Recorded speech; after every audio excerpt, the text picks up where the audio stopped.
সুপ্রিয় সুধী দর্শক মণ্ডলী, আসসালামু আলাইকুম। এই ভিডিওটি যারা দেখছেন দূরে কাছে দেশে ও প্রবাসে সবাইকে জানাই ফুটন্ত মিডিয়ার পক্ষ থেকে শুভেচ্ছা ও অভিনন্দন। আমি দাঁড়িয়ে আছি পদ্মা নদীর মাঝখানে। এখানে আসলে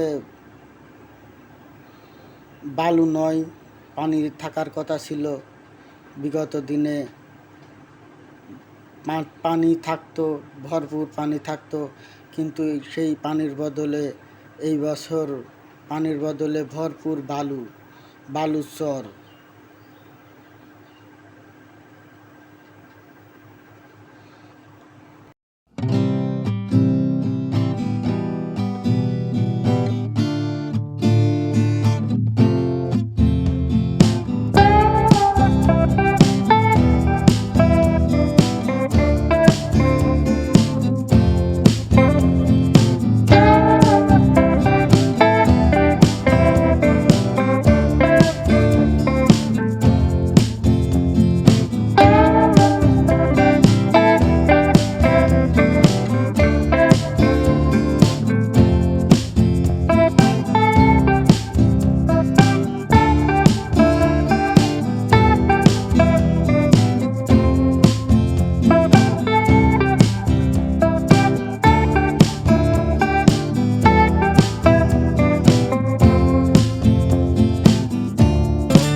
দূরে দেখতে পাচ্ছেন হার্ডিং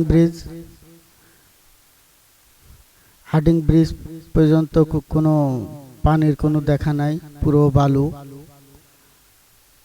প্রিয় বন্ধুরা, একটা কথা আছে, বন্যরা বনে সুন্দর, শিশুরা মাতৃকোলে সুন্দর দেখায়। তাই এই নদীতে আসলে বালুর চর এটা সুন্দর দেখায় না। নদীতে পানি মানায়, পানি সুন্দর দেখায়, বালু নয়।